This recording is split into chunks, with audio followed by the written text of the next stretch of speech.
안녕하세요. 저는 딸 하나를 둔 30대 이혼녀입니다. 제가 사연을 올리게 된 이유는 살아생전 제 목숨을 빼앗길 만큼 큰 위기를 겪고 이혼을 했기 때문이에요. 삶이라는 게 늘 건사하기엔 험난한 땅덩어리란 걸 알지만 저는 뉴스에 나오는 사건, 사고 안 겪고 잘 살 줄 알았습니다. 그냥 적당히 부부싸움하고 적당히 고부 갈등 느끼며 남들 지내는 것처럼 그렇게 평범하게 살 줄 알았어요. 제 결혼 생활에 믿을 수 없는 존재가 나타나 저의 행복한 미래를 순식간에 망가뜨릴 줄은 몰랐단 말입니다. 기적적인 사연들도 덜어 있었으나 주로 사연자분들이 억울하고 슬픈 경험담을 이곳에 많이 올리는 것 같길래 저도 한번 들러보았습니다. 내 이야기 하나쯤 쓰는 거야 누구나 어렵지 않잖아요. 제 사연도 어딘가에 공개되어 많은 분들께 들려드릴 수 있다면 갑갑했던 마음이 편할 것 같더라고요. 그렇다면 제 일이 저만의 기억과 불행으로 남지 않고 누구에게나 일어날 수 있는 사례쯤 되지 않을까 싶었어요. 그래도 자랑거리가 아니라서 큰 용기 내어 글을 써내려가는 것이니 위로 어린 시선으로 봐주셨으면 합니다. 저는 이혼남이랑 결혼을 했습니다. 초혼에 이혼남이랑 결혼한다고 하면 다들 말리세요. 저도 당연히 집안의 반대가 심했고 주위 사람들도 친구, 동료 할 것 없이 저의 결혼을 부정적인 시선으로 바라봤죠. 저랑 남편은 직장에서 만나 자연스럽게 이어진 관계거든요. 제가 남편에게 빠진 이유는 솔직히 될 수 없습니다. 그 사람의 배려가 좋았고 다정하게 저를 봐주는 눈빛이 좋았고 저보다 저를 더 신경 쓰고 챙겨주는 손길이 좋았는데 그런 호의적인 태도가 제 마음속에 쌓이고 쌓이다 보니 저도 모르는 사이에 어느새 그 사람을 좋아하고 있더라고요. 제 마음을 정확하게 깨달은 순간은 잘 알고 있는데 그건 바로 남편이 전처 얘기를 할 때였습니다. 희한하게 남편과 살갑게 대화를 하다가도 남편 입에서 전처 얘기만 나오면 기분이 확 죽어버렸어요.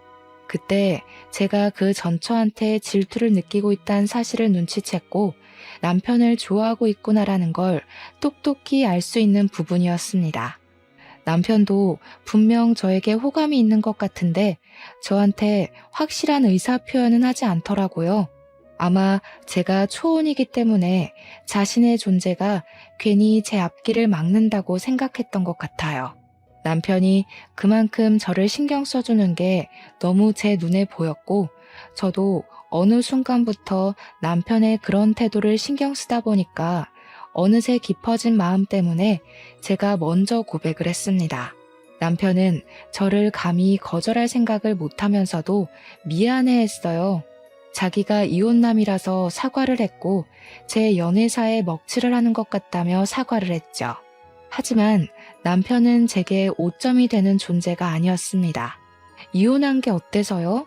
제가 초혼 입장이면 이혼남이랑 연애하면 안 됩니까? 법에 어긋난 짓을 하는 것도 아닌걸요. 남편은 연애하면서 제게 평생 겪어보지 못할 만큼의 마음을 주었습니다.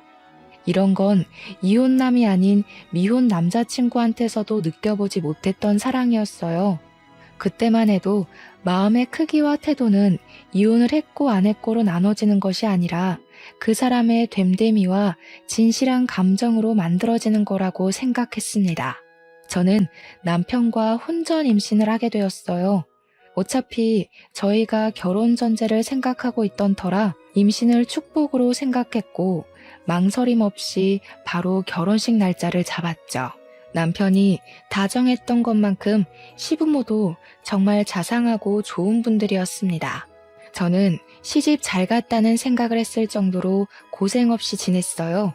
시부모가 먼저 배려를 해줘서 저희는 갈등 없이 분가를 진행하기도 했었어요. 그리고 제가 출산을 할 때까지는 시댁과 남편에게 최고의 대우를 받았습니다. 시모가 굳이 저희 집을 찾아와 임신에 좋다는 몸보신 음식을 많이 만들어 주었고 남편도 제가 뭐 입만 다시면 이것저것 챙겨주면서 늦은 새벽까지도 편의점을 뱅뱅 돌았어요.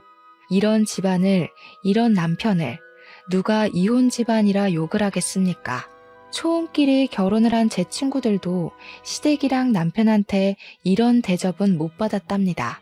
제가 아기용품 돈 들인 거 없이 시부모가 잔뜩 해주고 남편이 산책할 겸 친구들 만나서 놀다 오라고 용돈까지 준다고 하면 제 친구들이 더 자지러져요.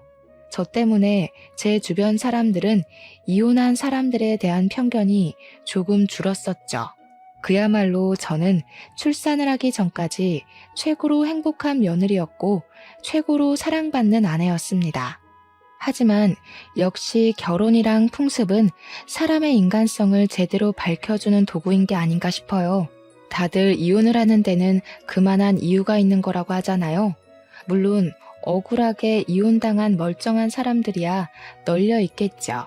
제가 말씀드리고 싶은 건 이혼 사유를, 이유를 제 눈으로 직접 보고 제 귀로 직접 듣기까진 배우자의 말만으로는 신뢰해선 안 된다는 걸 이번 기회에 알게 되었다는 거예요. 당시 출산 임박 때까지만 해도 저는 푸근한 일상 속에서 아이가 태어나면 앞으로 더 기쁘고 좋은 일만 만들어주겠다고 나날이 다짐만 할 시기였습니다. 문제는 제가 출산을 하고부터 발생했어요. 단단히 마음먹었던 저의 알찬 책임감과는 다르게 제 인생 그래프는 서서히 내리막길을 가기 시작했죠. 저희 딸이 100일이 되었을 때였습니다. 그날 낮에 축하 파티를 하고 저녁에는 남편 친구들이 100일 선물을 사들고 집들이를 왔었어요. 결혼 전에도 몇 번 만나서 같이 인사 나눴던 적이 있었기에 아는 얼굴들이었습니다. 남편의 고등학교 동창이라서 서로 못 볼 거 다 보고 다 듣고 함께 큰 친구들이더라고요.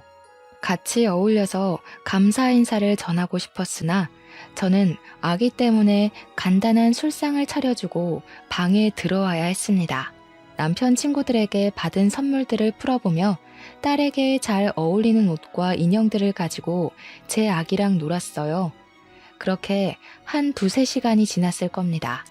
아기는 애착 인형 하나 안고서 잠이 들었고 저도 슬쩍 졸릴 때였어요.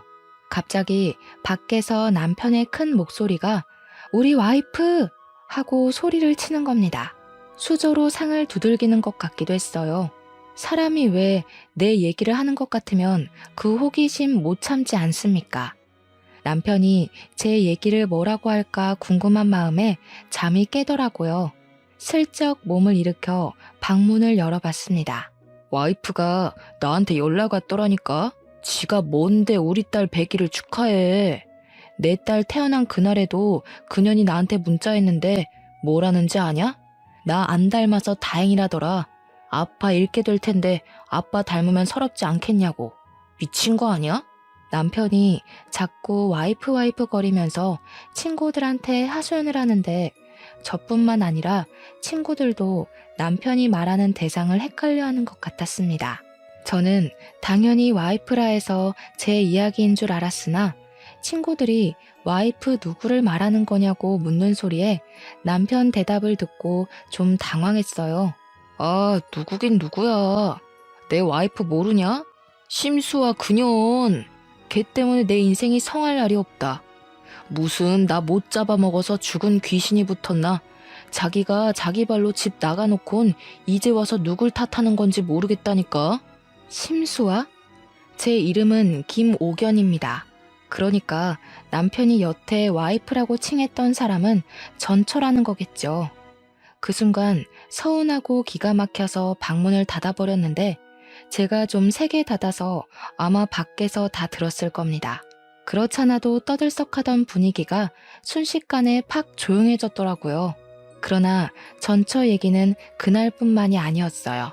그 뒤로 남편은 술만 마시면 한 번씩 전처를 자기 와이프라고 일컬었습니다.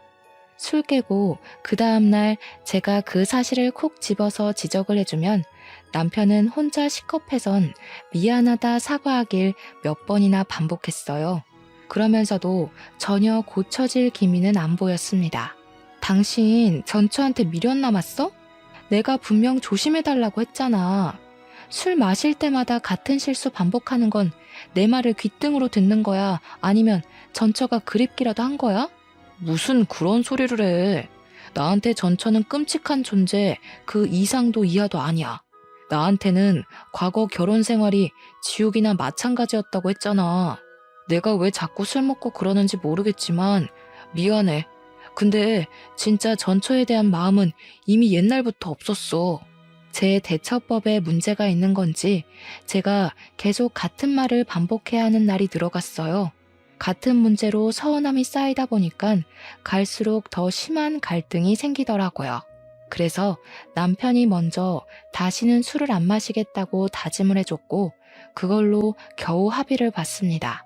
물론 남편은 한번 갔다 온 사람이니까 와이프라고 부르던 전처를 착각하고 또 그렇게 부를 수 있다고 이해는 해요. 하지만 그게 술 먹을 때마다 반복이 된다면 좀 곤란하잖아요. 그것과는 별개로 저만 스트레스를 받는 거고요. 남편은 알아서 입 싹 닫고 군말 없이 금주를 하겠다고 해주니 저도 그쯤에서 한 발 양보해야 했습니다. 그렇게 시간은 또 좀 평화롭나 싶었어요. 그럴 리가 있겠습니까? 제 인생이 출산을 하고 내리막길을 내려가고 있다 그랬잖아요. 그날도 저는 여전히 내리막길에 서 있던 중이었어요.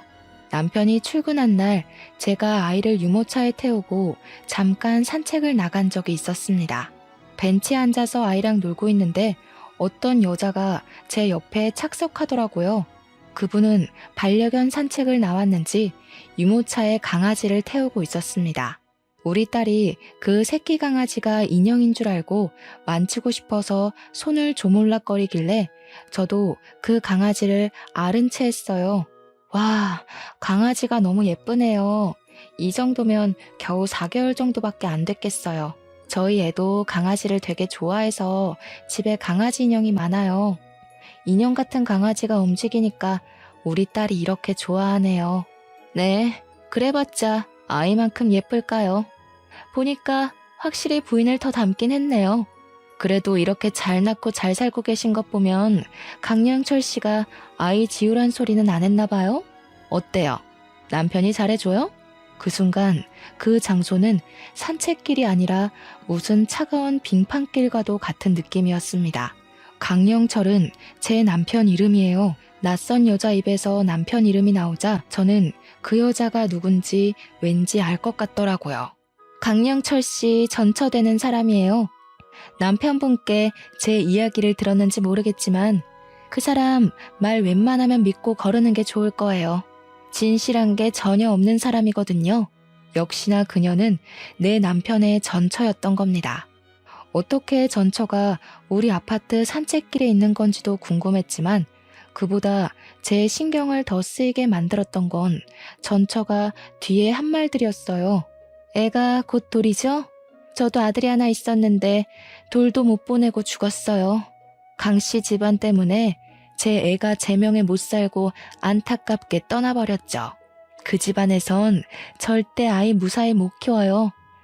딸 안녕을 바라시는 거면 이혼하는 게 좋을 겁니다. 남편은 제게 분명 전처아이 사이에 아이가 없었다고 했습니다. 아이가 없는 건 맞는 것 같은데 그게 원래 착상 자체가 없었던 게 아니라 아이의 사망 때문에 자식이 없다고 했을 줄은 꿈에도 몰랐어요. 몰랐으니 당연히 아이에 대해선 더 물을 생각도 안 했고요. 이미 아이 여부 사실만으로 너무 놀라서 대답을 못 하겠는데 이혼을 하라니요. 강씨 집안에선 애를 못 키운다니요. 전혀 이해할 수 없는 말을 하는 전처의 발언에 저는 기분 나쁜 표를 내고 말았어요. 지금 무슨 말을 하고 싶은 거예요? 제 남편의 전부인 된다는 건 잘 알겠는데요. 아이를 잃은 건 정말 유감이지만 저한테 이런 말을 할 이유는 없다고 보는데요. 혹시 저희 집 뒷조사라도 했나요? 어떻게 찾아와서는 저한테 이런 말을 하는지 모르겠네요. 기분이 좀 나빠서요. 그만 가볼게요. 돌 때까지 애 간수 잘하세요. 시부모한테 맡기지 마시고요. 자식 조종하는 부모나 부모한테 조종당하는 자식이나 쓰레기인 건 매한가지예요. 그런 쓰레기들 때문에 자식 잃어보지 않아서 모르시겠죠. 그래서 미리 경고하는 거니까 딸 지키고 싶으면 정신 똑바로 차리세요. 자꾸 찝찝한 소리를 해대는 전처에게 화가 나서 내가 그만하라고 소리를 질렀더니 거기에 우리 딸이 놀라서 울고 전처는 제게 고개만 까딱 인사하고 사라져버렸습니다.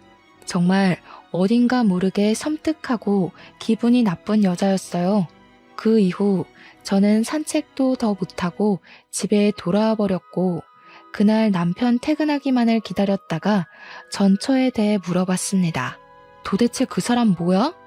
왜 당신 전처가 왜 우리 아파트 마당에서 보이는 건데 왜 나한테 그런 이상한 소리를 하고 우리 애를 갖고 협박을 하냐고. 근데 당신 애가 있었어? 그 여자 말론 아들 있었는데 죽었다고 했어. 대체 내가 들은 게 다 뭐야? 저도 남편을 기다리는 시간 동안 너무 답답하고 무서워서 이것저것 질문을 던졌더니 남편이 급하게 사색이 되면서 전처에 대한 행방만 묻더라고요. 행방은 저도 모르죠. 몰라서 이렇게 당신한테 묻는 거 아니냐고 하니까 남편은 별다른 변명 없이 앞으로 산책 나가지 말라는 말만 하고 제 의문을 풀어주진 않았습니다. 제가 집요하게 물어도 평소와 다른 모습으로 버럭 성질만 부릴 뿐 그 전처를 이상한 사람 취급만 했어요. 정신병자 수준으로 이상한 여자니까 앞으로는 우연히 마주치더라도 그 어떤 얘기도 듣지 말고 자리를 뜨라는 것만 지시했습니다. 제가 보기엔 아무래도 남편이 전처 일에 대해서 뭔가 숨기는 게 역력한 눈치였어요. 남편의 저런 초조한 모습은 결혼하고 처음 보는 모습이었습니다. 그래서 저는 며칠 뒤 애를 데리고 시댁을 찾아갔어요. 돌잔치 얘기를 의논하러 갈 겸 남편이 풀어주지 않은 제 궁금증을 해결하기 위해서요. 그런데 어머님, 남편 전처 말인데요.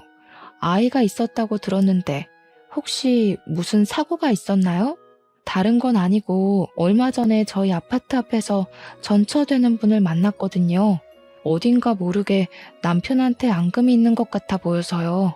제 말을 듣고 놀란 시모는 들고 있던 찻잔을 놓치며 발에다 뜨거운 차를 쏟았습니다. 제가 더 놀라서 허겁지겁 휴지를 뽑아 시모를 챙겨드렸는데 그 와중에도 시모는 제게 전처에 대한 질문만 물을 뿐이었어요. 그러면서 옆에 앉은 시부는 전처 욕을 하기 시작했는데요. 그년이 귀엽고 나타나지 말라니까 어른 말을 귓등으로 쳐듣네. 그래서 새아가는 그년을 산책 갔다가 마주쳤다고? 그녀는 그런 부자 동네에 기웃거릴 사람이 못 돼. 이거 분명 일부러 찾아온 거다. 내 인연을 확 그냥. 대체 그 여자가 무슨 생각으로 거길 왔다니? 기가 막히고 코가 막혀서 말도 안 나오네. 또 그런 일이 있거든 절대 상종하고 있지 마라. 경찰에 확 신고를 해버리던지. 그 악랄한 것이 어쩌자고 우리 애들 앞에 나타났대? 제게 시가 사람들은 그저 좋은 분들이었는데 전처 얘기만 나오면 남편도 그렇고 시부모도 그렇고 다른 얼굴빛을 드러냈어요. 도대체 뭘까? 이러니까 전처의 존재가 더 궁금했습니다. 남편 말대로 전처가 정말 정신나간 사람이라서 이혼을 하고도 그렇게 앙금이 남아 복수심을 갖고 있는 건지 이 좋은 사람들의 속을 뒤집어 놓을 정도로 정신에 문제가 있는 건지 뭐든 알고 싶었어요. 그런데 다들 제게 수상쩍은 태도만 보여줄 뿐 제대로 알려주는 사람은 아무도 없었습니다. 그럴수록 제 마음속 불안은 커져갈 수밖에 없었어요. 시댁이랑 남편이 초조해할 정도로 전처가 정신나간 여자라면 전처가 제게 했던 말이 단순한 시기는 아닐 거잖아요. 그렇다고 다시 전처를 만날 수도 없는 격이 아닙니까? 시부모 말 들어보면 전처 형편이 안 좋은 것 같은데 그런 사람이 단가 40억대 아파트에 살고 있지도 않을 거고요. 그날 전처가 정말 저를 일부러 찾아온 거라면 당연히 저 또한 이 숨겨진 실상을 알아야 될 의무가 있다고 생각했습니다. 하지만 그 사이 저는 아무것도 알아내지 못했어요. 제가 무슨 탐정도 아니고 탐정을 쉽게 고용할 용기도 없었고 남편한테 한 번씩 물어본 것 말고는 노력해서 은밀하게 정보를 캐낼 만큼 여유가 있는 것도 아니었습니다. 딸한테 신경 쓰느라 시간만 보냈죠. 그러다 보니 돌잔치가 코앞으로 다가와 있더라고요. 그때쯤엔 전처의 일을 어느새 잊고 있는 때였습니다. 어쩌면 전처가 불안감에 무뎌지길 바래서 그만큼이나 시간을 두고 기다렸는지도 모르겠네요. 시부모가 돌잔치 전날 우리 집에 와서 저녁 식사를 같이 한 적이 있었어요. 시부모가 사주신 한복을 미리 입혀보기도 하고 제게 그동안 애 보느라 고생했다고 용돈과 함께 제 한복까지 손수 맞춰와서는 피팅해주기도 하셨습니다. 다들 분위기 좋게 식사를 즐기고 있었는데 그 타이밍에 택배 하나가 도착했는지 초인종이 울렸어요.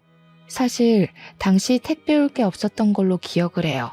게다가 저희는 택배를 시키기보단 주로 외출을 하여 직접 보고 만진 후 구매를 하는 편이었거든요. 택배 때문에 저희 집에 초인종이 눌려지는 경우는 극히 드물다는 겁니다. 그래서 저도 남편도 상당히 의아해했지요. 남편이 나서서 자기가 나가보겠다고 하고 현관문으로 나갔어요. 그 순간이었습니다. 무슨 소란스러운 소리가 갑자기 들리더니 곧 현관문이 닫혔어요. 그 소리를 듣고 식구가 모른 체 할 수가 있나요? 뭔가 싶어 주방을 나와 바깥을 내다봤는데 남편이 신발장 앞에 없더라고요. 저는 시부모한테 잠깐 아이를 맡기고서 현관문 밖을 나와봤습니다. 택배가 온 것도 없는 것 같은데 남편이 순식간에 사라지고 없길래 남편을 찾으러 엘리베이터를 타고 바깥까지 나와봤죠. 그러니 남편이 1층 주차장에서 누구를 부르면서 찾고 있는 겁니다. 남편한테 쫓아가서 여기서 뭐 하냐고 했더니 남편이 저를 보곤 깜짝 놀라더라고요. 왜 내려왔냐고 아무것도 아니니까 올라가라고 하는데 그러면서 남편이 몸 뒤에 숨긴 물건이 하나 있었습니다. 아무래도 아무것도 아닌 게 아닌 것 같아서 남편한테 숨긴 걸 내놓으라고 진지하게 말했어요. 남편이 머뭇거리길래 제가 빼앗듯이 그걸 쥐었습니다. 아주 두툼한 우편물이더라고요.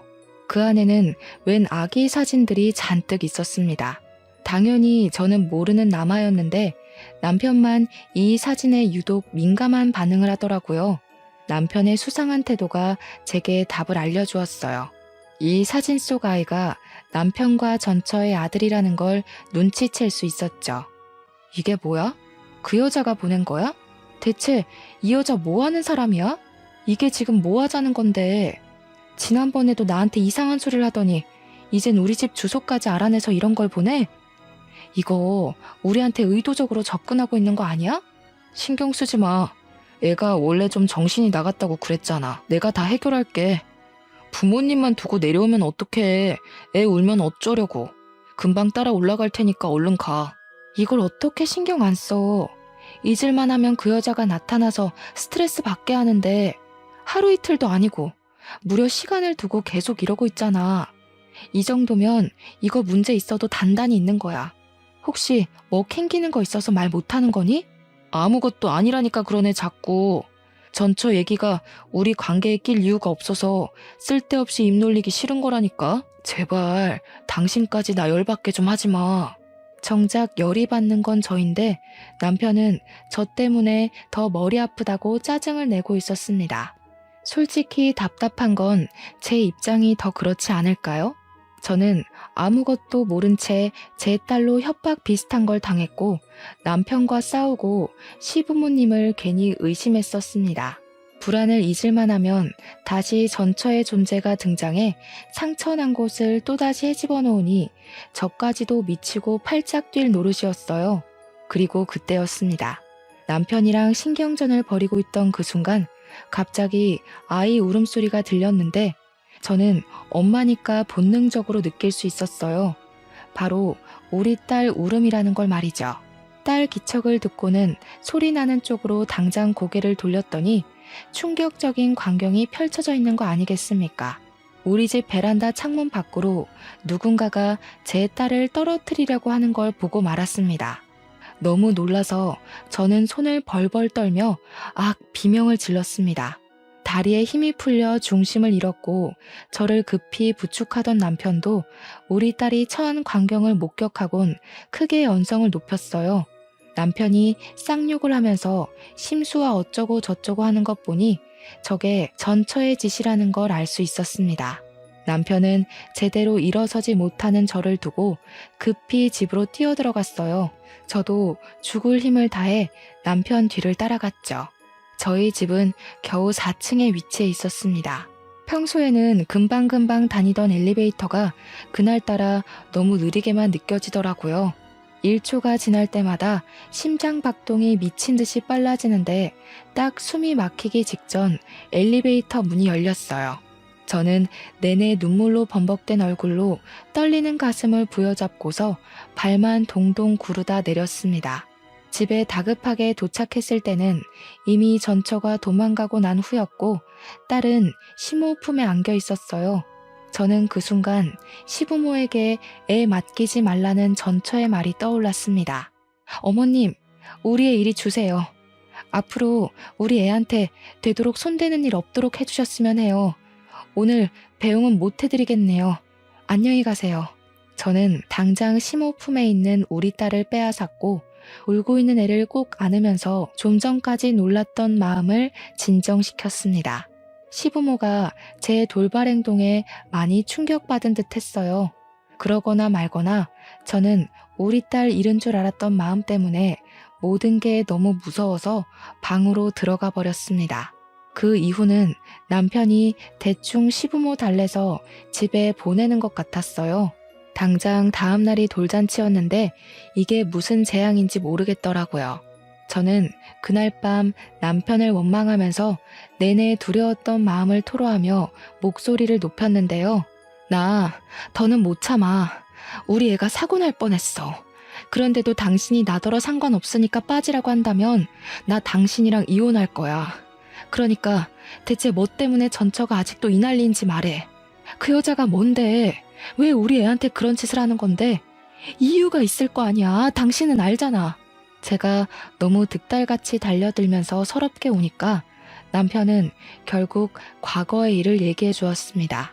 이혼 얘기까지 하니까 남편도 더는 감출 수 없는 부분이라고 판단했겠죠. 남편이 해주는 말들은 일반 상식선에서 이해하기 벅찰 만큼 충격적인 내용들이었습니다. 남편은 전처랑도 혼전 임신을 했다고 했어요. 그러나 전처가 유흥에서 일하던 여자였던지라 시부모의 결혼 반대가 심했고 남편도 전처랑 결혼까지는 원하지 않았다고 했습니다. 그래서 남편이랑 시부모가 전처한테 애를 지우라고 권유도 했었대요. 전처는 절대 애를 지우지 않았고 결혼을 하지 않는다면 남편 직장에 소문을 내서 남편 앞길을 막을 거라 협박을 했었다고 합니다. 결국 시부모는 둘의 결혼을 허락했다는데요. 전처의 형편이 안 좋으니까 시가의 합가로 시작을 했는데 시부모가 그 기회를 틈타 전처에게 그렇게 심한 시집살이를 일삼았다네요. 전처가 출산을 하고 난 후에도 시부모는 전처를 일관되게 하대했고 오히려 전처가 이 생활을 못 견디고 집을 나갈 수 있도록 남편한테 일부러 다른 여자까지 서슴없이 소개해주며 전처 마음에 불을 지폈다고 했습니다. 또 시부모가 남편과 전처 사이를 이간질도 해 남편이 전처를 안 좋게 보도록 만들었다는데 남편이 그걸 곧이곧대로 믿고는 전처에게 손찌검도 했다는 거 아니겠습니까? 그리고 애가 죽음까지 이르게 된 것도 애가 돌이 되기 전에 시부모가 전처를 강제로 떼어놓고 접종 마치러 가다가 사고가 난 거였고 웃기게도 시부모는 괜찮았는데 아기만 세상을 떠나게 된 경우였다고 합니다. 남편 말로는 아마 아이가 죽고부터 전처가 미쳐서 지금까지 이러는 것 같다고 했습니다. 그 소리를 죄인이 된 것처럼 얘기를 하는 남편을 보면서 저는 처음으로 남편이 인간 아니라는 생각을 했어요. 제가 알고 있는 다정한 남편이 가면이란 걸 알았고 인심 좋은 시부모의 존재가 거짓이라는 걸 알았습니다. 이들은 언제든지 괴물이 될 수 있는 호르몬을 감추고 있을 뿐 언젠가 제가 마음에 들지 않는다면 변할 겁니다. 저희 친정 형편도 마찬가지로 어려워지게 된다면 전처에게 했던 것처럼 제게도 괴물 같은 모습을 보여줄 수 있는 사람들이었어요.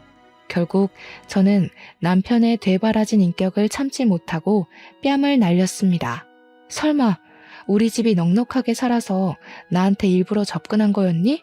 네 전처가 가난한 술집 여자라서 어머님 아버님이 쫓아낸 거라면 나는 어머님 아버님이 좋아할 것 같은 집안이라서 계산적으로 접근했단 말밖에 더 돼? 아니야. 내가 그런 수고스러운 짓을 뭐하러 하겠어. 내가 이럴 줄 알고 전처 얘기 안 하려고 했던 거라고. 너한테는 진짜 진심인데 네가 이렇게 오해할 게 뻔하니까. 나는 이제 당신을 모르겠다. 근데 웃긴 게 더는 당신 사정 알고 싶지도 않아. 이제 와서 결혼을 물을 수도 없으니까. 저 여자 더는 못 날뛰게 당신이 제대로 해결해. 한 번만 더 내 딸 위험하게 만들면 나 더 이상 당신 진심 같은 거 안 믿어. 그러곤 저는 그날 각방을 썼습니다. 제가 알던 남편이 아니란 사실을 자각하고 나니까 차마 남이랑 한 입을 덮는 것 같은 기분이 들어서 합방을 못 하겠더라고요. 그렇게 냉전인 상태로 다음 날이 왔고 저는 어쩔 수 없는 돌잔치를 위해 힘내서 움직여야 했습니다. 예약해놓은 식장으로 갈 때도 남편 차에 동승하면서 한마디도 안 하고 창밖만 보았어요. 잔치 장소는 산 배경이 예쁘게 보이는 야외였습니다. 시부모가 강아지 좋아하는 우리 딸을 위해서 강아지 인형 잔뜩 깔아주고 올라탈 수 있는 모형까지 만들어 잡아준 곳이었어요. 비록 전날은 해괴망측한 일들 때문에 기분이 안 좋았지만 그래도 우리 딸이 강아지 인형 사이에서 화사하게 웃고 있고 사람들에게 예쁨을 받고 있으니 제 기분도 조금 풀리더라고요. 하지만 문제는 어딘가 모르게 계속 불안했던 제 감정이 결코 기분 탓이 아니었다는 것입니다. 그것은 곧 일이 터질 거라는 징조나 다름이 없었고 그 사건은 우리 딸만 강아지 모형 의자에 앉혀놓고 사진을 찍어야 할 때 터지고 말았어요. 누군가 불이야 하고 소리를 지르자 순식간에 분위기가 웅성웅성 산만해졌습니다. 그리곤 사람들이 가리키고 있는 방향을 보니까 정말로 불이 번지고 있더라고요. 그것도 우리 딸 쪽으로 길게 뻗어오는 불줄기였고 그걸 미리 확인한 남편이 잽싸게 우리 딸을 챙겼습니다. 그리곤 다들 서둘러 사람들을 대피시켰죠. 잔디 위라서 불길이 번지는 건 한순간이었어요. 모두가 잽싸게 그 장소를 피해서 도망을 갔고 시부모랑 친정에서 119에 급하게 신고를 했습니다. 다행히 모든 게 빨리 발견되는 덕에 인명피해는 없었어요. 그런데 딸이 가장 아끼는 인형이 불길 속에 떨어져 있었습니다. 딸이 용케도 자기 물건을 알아보고 막 울기 시작했는데 감히 그걸 도로 가져올 수 없을 만큼 순식간에 불길이 휩싸였어요. 대체 이게 어떻게 된 일인가 했더니 나중에 경찰이 우리 앞에 잡아온 전처를 보여주면서 모든 것이 상황 파악되었습니다. 저는 또 한 번 내 딸에게 위험이 닥쳤다는 생각에 눈에 뵈는 게 없는 상태였어요. 전처의 존재를 보자마자 물불 가리지 않고 다가갔고 전처의 귀싸대기를 강하게 때렸습니다. 대체 우리한테 왜 이래? 당신 개인적인 복수심을 왜 내 딸로 장난질하는 거냐고. 당신이 억울하고 분하면 내가 내 자식까지 바쳐야 돼? 나한테 이럴 게 아니라 그쪽이 남자 잘못 만난 탓을 해야죠. 나는 저 사람들이 잘 먹고 잘 살도록 못 내버려도 내 아들이 왜 죽었는데 네 애가 어떻게 죽었는지 알면 남의 자식한테 이러면 안 되지. 어떻게 아이 잃었다는 엄마가 똑같이 끔찍한 짓을 저지를 수가 있어. 당신은 당신 아들을 2번 죽이는 거나 다름없다고. 그쪽이 그렇게 원망하는 사람들이랑 다를 게 뭐야.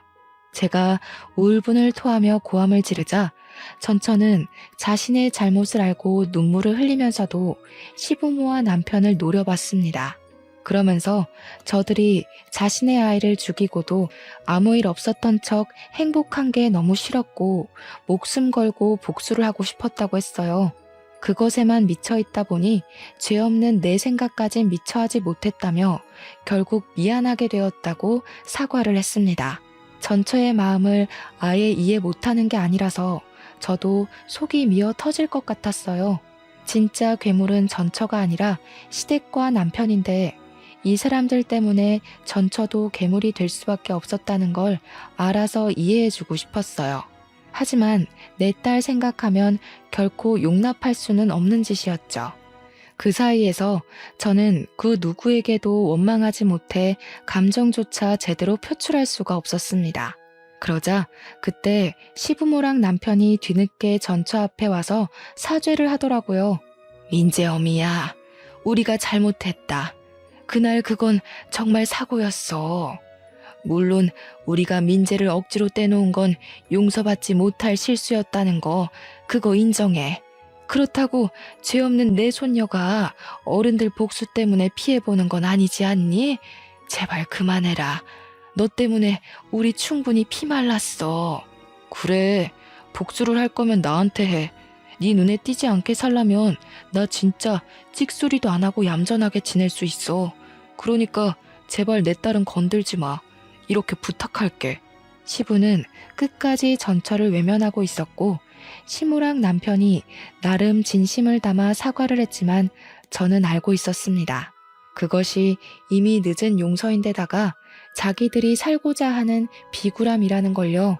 그래서 전처가 그런 핑계 섞인 사과를 받아주지 않을 거란 것도 예상을 했어요. 전처는 그들에게 마지막으로 침을 뱉어주며 경찰에게 끌려가면서도 소리를 질렀습니다. 내 아들 불쌍하게 보내놓고 내 딸 내 손녀 잘도 짓거리네. 당신들 내가 절대 지옥에서 못 벗어나게 해줄 거야. 차라리 죽는 게 낫겠다 싶을 만큼 또 찾아가고 계속 나타날 거야. 아무것도 못 해보고 죽은 내 아들의 한 어떻게든 당신들 이용해서 풀어줄 거니까 매일 피말라 죽는 기분이 뭔지 느껴봐. 전처의 발언은 그 자리에 있는 모든 사람들과 공직자들에게 불쾌감을 넘어 안타까움을 안겨주었습니다. 그리고 저희 시댁과 남편은 순식간에 천하의 몹쓸 놈들이 되어버렸죠. 이 모든 광경을 지켜보면서 저는 더 이상 이 아슬아슬한 집안을 감당하기가 버거웠어요. 그래서 우리 딸의 기쁜 생일날 남편에게 이혼을 요구하고 말았습니다. 남편은 제 말에 놀라서 무슨 소리냐고 또 해명을 하기 시작했어요. 쟤 그냥 하는 말이야. 그래봤자 방아쇠로 몇 년은 깜빵에서 썩을 운명이라고. 더 이상 이런 일 없을 거야. 방금 사과한 것도 적당히 걔 비위 맞추려고 했던 거지. 나 솔직히 잘못한 거 없어. 내가 지 아들 죽였나? 자기 아들 운명이 거기까지였던 걸 괜히 우리 탓하면서 난동 부리는 거야. 이런 것도 해명이라고 하는 건지 정말 사람 같지도 않은 탈을 마주하면서 구역질이 나올 뻔했습니다. 그리고 언젠가는 이 비굴한 모습이 제게도 향할 독화살일 거라는 생각이 들었어요. 사람은 모든 걸 잃었을 때 본 얼굴이 나온다고 하잖아요. 남편의 밑바닥을 이렇게 노골적으로 확인하게 되니 그동안 자신했던 저의 판단들이 모두 잘못되었다는 걸 느꼈습니다. 저는 치밀어 오르는 우라를 참지 못하고 남편의 귀싸대기를 한 대 날렸어요. 딸을 위해서 과감히 남편을 버리기로 마음먹었죠. 당신은 그 여자한테 진심으로 사과를 했어야 했어. 다리가 절단 나도록 무릎을 꿇었어야 했고 머리에 피가 나도록 쳐받고 잘못을 빌었어야 했다고. 잘못한 게 없다고? 당신이 저 여자를 만났던 거, 지우라고 협박했던 거, 시부모한테서 지켜주진 못할 망정 똑같이 괴롭힌 거, 이건 다 잘한 짓이니? 그냥 당신은 당신 자체가 잘못인 거라고. 알았어. 다 알았으니까 여보 제발 이러지 마. 왜 저 여자 일에 휘말려서 우리가 헤어져야 돼? 저 여자 말 다 진짜는 아니야. 우리가 이혼하면 저 여자 좋은 일만 시켜주는 꼴 된다니까? 한심한 새끼. 끝까지 자기가 뭘 실수하고 있는 줄 모르네. 저 여자의 죽은 아들도 어쨌든 네 새끼 아니야? 어떻게 네 새끼를 그런 식으로 말할 수가 있는지 모르겠다. 이제 보니까 정신 나간 건 저 여자가 아니라 너네 집안이었네. 아무래도 너네 집안은 평생 자식 팔자, 손주 팔자 없을 사주인가 보다. 그만 이혼하자. 모두가 제 결혼을 부러워했고 제가 대접받고 산다고 생각을 했는데 그런 분위기 속에서 이런 결과를 보여주고 말았으니 정말 수치스러웠습니다. 저 하나만으로 이 망신스러운 곤욕을 당하는 거라면 그래도 견뎌는 봤을 거예요. 그런데 저희 친정 식구마저 제 꼴을 다 목격했잖아요. 제가 이런 사람과 결혼하고자 목에 핏대까지 세우고서 친정 식구들을 설득했었단 말입니다. 주위에 남편 같은 남자 없다고, 시부모 같은 부모님 없다고 그렇게 자랑을 했는데 참 꼴이 우습게 되어버렸어요. 그래도 친정은 친정이라고 오히려 저를 걱정하는 눈빛을 보내주고 있더군요. 남편뿐만 아니라 시모까지 제게 매달려 사죄를 바라는 상황에서 저는 그만 제 입장을 꺾어야 할 때라는 걸 알았어요. 이혼한 데는 다 그만한 이유가 있다며 제 결혼을 말려줬던 수많은 사람들에게 미안하다는 말 대신 행동으로 보여줘야 했습니다. 네가 우리 딸이 진정으로 행복하길 바란다면 평생 네 아들 외롭게 보낸 죗값 감당하고 속죄하면서 살아. 너희 집은 평생 갱생 못할 짓을 저지른 거야. 나는 내 딸을 그런 소름 끼치는 집안의 핏줄로 키울 생각 없어. 네가 실수한 게 맞고 내가 그걸 안 이상 당신들은 나한테 그냥 쓰레기일 뿐이야. 저는 그대로 친정 식구들을 따라 돌아섰습니다. 저를 끝까지 붙잡으려는 남편을 발로 차버리고 친정차를 타고서 친정집으로 향했어요. 집으로 돌아가는 동안 엄마의 위로를 받으면서 얼마나 울었는지 모릅니다. 딸은 그새 얼굴에 검은 잿가루가 묻어있더라고요. 부모 잘못 만나서 겪지 않아도 될 위험을 겪은 제 딸에겐 또 얼마나 미안했는지. 제 딸이 그날 이후로 강아지를 안 좋아합니다. 움직이는 강아지를 볼 때면 기겁을 하고 울기도 해요. 겨우 2살이라도 자기 딴에는 무의식 속에서 그날의 공포를 느끼고 있나 봐요. 그럴 때마다 제 가슴은 또 한 번 찢어지고 맙니다. 결국 그동안 저의 푸릇푸릇했던 마음과 기분들은 전부 당시에 뭣도 모르고 자만했던 저만의 허상들이었어요. 지난 날이 무척 후회스럽고 제 불찰을 매번 탓하고 있지만 그래도 이번 경험 덕분에 저의 좁았던 시야가 넓어지면서 한층 더 성숙한 어른이 되긴 했습니다. 딸을 위해서 남편을 깎아내는 고통을 얻었어도 저는 우리 딸이 무사한 게 먼저기에 제 판단이 옳았다고 생각해요. 뒤늦게라도 올바른 길을 찾아 걷기만 한다면 중간에 어떤 험난한 비탈길을 지나왔다고 하더라도 전부 제 삶의 밑거름이 되는 셈인 거 아니겠습니까? 주위에서도 저더러 손가락질하기보단 따뜻한 위로의 손길을 더 많이 보내주고 있어요. 그럴 때면 제가 인생을 헛살아온 게 아니라는 게 느껴져서 위안이 됩니다. 그래요. 사람이 실수하는데 등급이 어디 있겠습니까? 누구나 할 수 있는 실수, 저는 좀 크게 겪었다 생각하고 말려고요.